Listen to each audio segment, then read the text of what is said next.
Une ville, bien fortifiée, était assiégée depuis de nombreux mois. Toutes les réserves étaient épuisées. Il ne restait qu'un veau à partager entre 300 ou 400 personnes.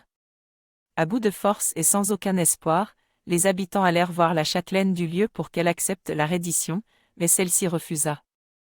Elle ordonna qu'on tue ce dernier veau et qu'on le jette par-dessus les remparts dans les rangs ennemis. En recevant l'animal, les assiégeants se dirent: il est inutile de prolonger ce siège plus longtemps, car s'ils se défont d'un veau aussi facilement, cela prouve qu'il leur reste encore beaucoup de provisions. Ces deux histoires nous disent qu'il ne faut jamais perdre espoir.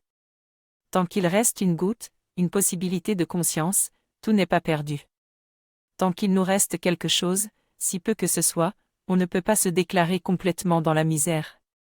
On n'y est pas encore. Je me souviens d'un jeune homme qui m'avait dit: ma compagne a 40 ans et moi 30. Elle veut me quitter parce qu'elle pense que lorsqu'elle en aura 50, je l'abandonnerai.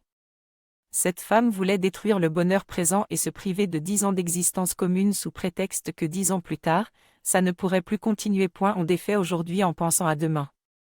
C'est absurde.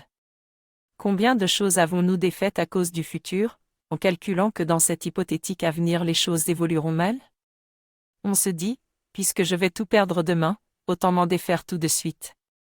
Et à quoi bon vivre puisque je mourrai demain? Mais que savons-nous de l'avenir? Que connaissons-nous de ces merveilleuses secondes que nous vivrons et que nous serons très heureux de vivre au moment où elles arriveront?